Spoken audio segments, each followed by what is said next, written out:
always on my mind.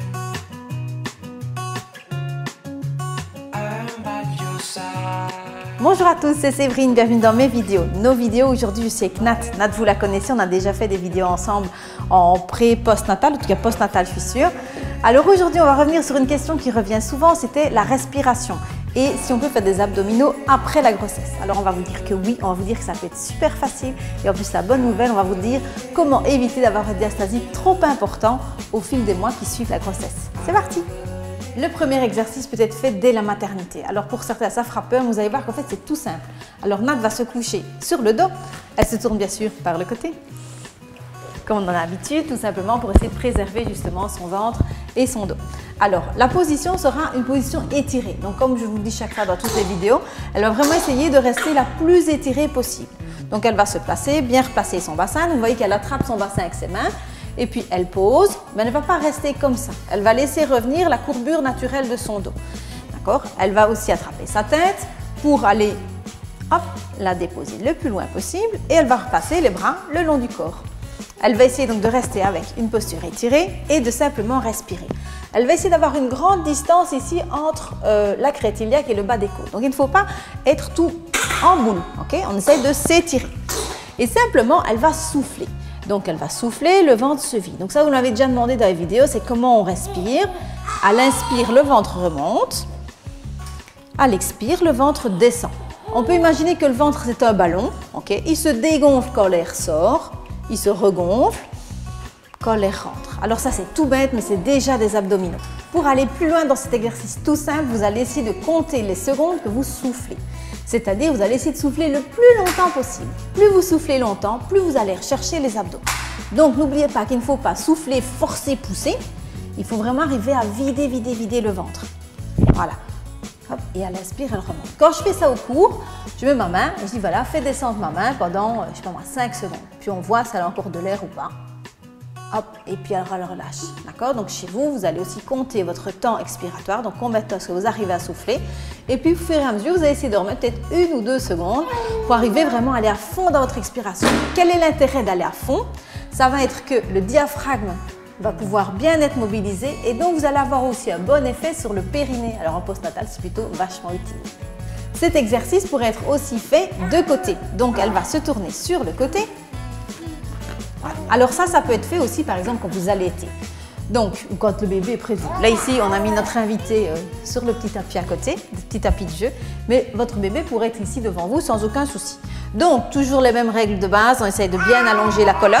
Donc, Nat va essayer de rester super étirée, bien droite. Attention, dans cette position-là, on a tendance à se remettre en boule, un peu position dodo. Donc ici, c'est vraiment droite.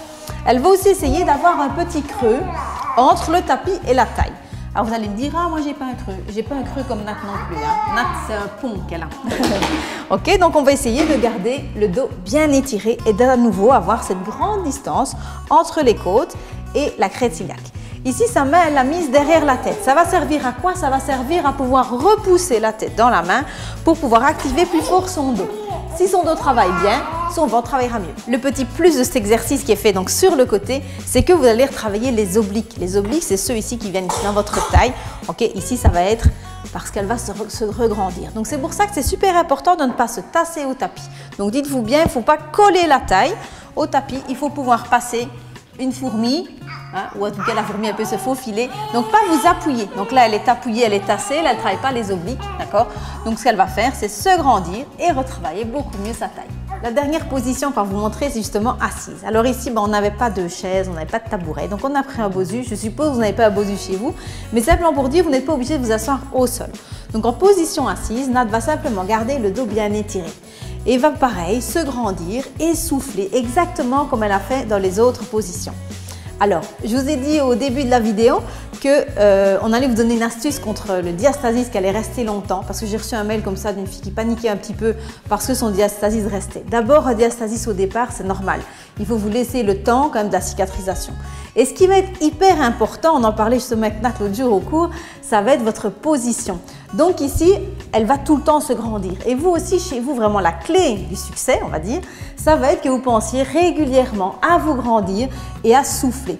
Exactement, donc l'histoire de gaine, d'accord, elle va resserrer ici son ventre et ici ces abdos vont se remettre en place. Donc, ça va faciliter le resserrage du diastasis en resserrant ses côtes.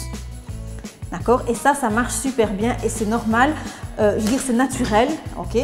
Donc simplement se grandir, bien souffler et bien vous tenir au quotidien. Si vous êtes avachi tout le temps, vous pouvez faire les meilleurs abdos que vous voulez, vous n'aurez pas le même résultat.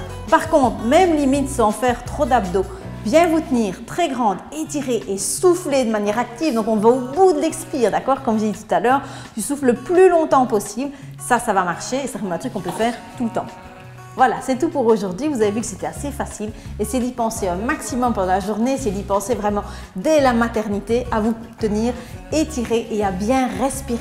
Vous vous souvenez, petit récapitulatif, je souffle. Donc l'air sort, le ventre rentre. J'inspire, je laisse revenir le ventre. Ok? Comme si c'était un ballon qui se dégonfle quand l'air sort. Bon, on espère que ça vous a plu. Donc merci à Nat, merci à mon petit assistant aussi qui est venu faire la vidéo pour essayer de nous expliquer. Si vous avez aimé, n'hésitez pas à nous mettre un petit pouce pour nous encourager. N'hésitez pas à partager la vidéo, à nous rejoindre sur les réseaux sociaux comme Facebook, Instagram et compagnie. À très vite pour d'autres vidéos. Ciao!